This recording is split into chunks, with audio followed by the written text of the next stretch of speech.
Hello, my name is NMU Fred and welcome to GBA Time, a chronological series for the Game Boy Advance. Our game up today, game number 10, part of 17 launch games, is Earthworm Jim.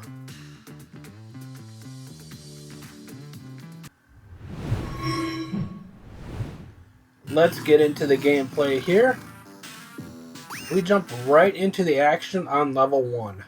This game has no battery nor password save, so the game must be completed in one sitting, which for a portable game in the early 2000s is particularly insane and insulting to me. This is a silly platformer as you see here, so the goal is to get through the various obstacles and the maze to get to the end of the level.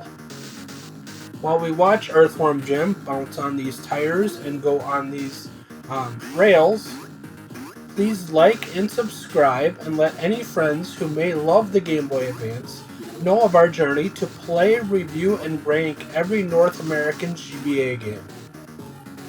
The controls and jumping are pretty janky and frustrating to me, plus knowing what a background versus an active foreground object is pretty difficult to decipher.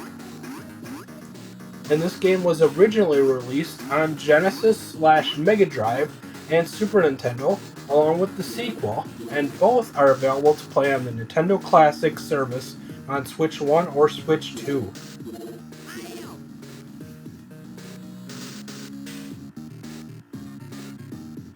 And it does have continues here, and these crows are annoying enemies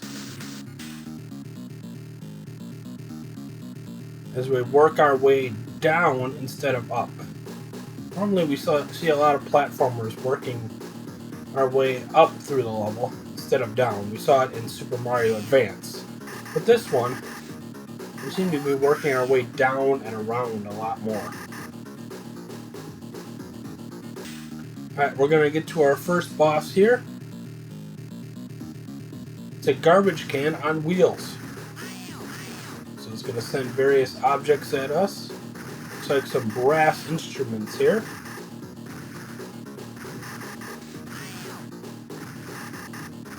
So this shooting is somewhat effective. So you start with 1,500 shots or whatever, and then you work your way down. And once you run out, you'll get up to 100 more automatically. It just takes a little bit of time.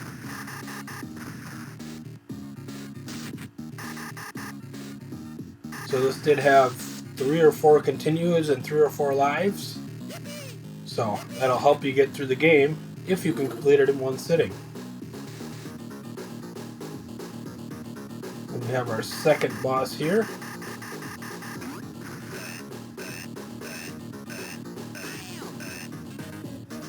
We'll take him out.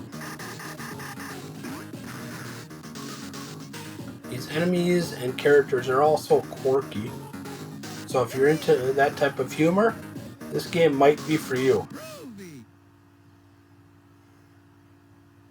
I did not find it particularly enjoyable.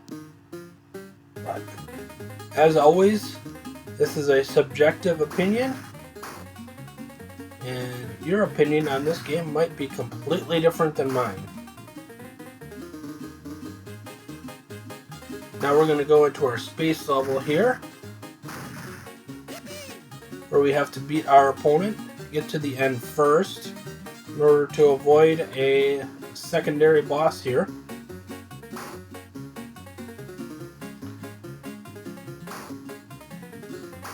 And unfortunately, I lose this race right at the last moment here.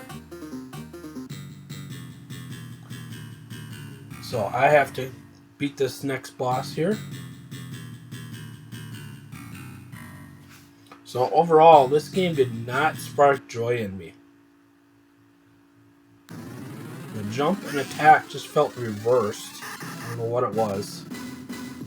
And I could not shoot while in the air.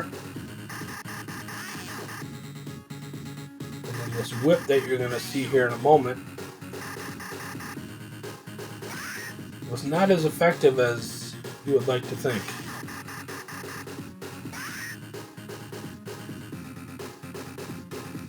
Alright, we're able to beat this game. And we're going to go to the next level. This groovy here between levels was kind of cool. Alright, we end on what the heck? And our pros and cons list. This is a port of a beloved 90s classic, unique gameplay and theme, but no save at all, and then this clumsy gameplay. And I gave this a C-, and I ranked this 9 out of 10 that I've played thus far, right below Iridian 3D and right above Ready to Rumble Boxing. Our next episode is F-Zero Maximum Velocity. Thank you all for watching. Please like and subscribe and follow me on my socials seen here, along with my personal pages on Twitter and Blue Sky at NMUFred. Have a wonderful day.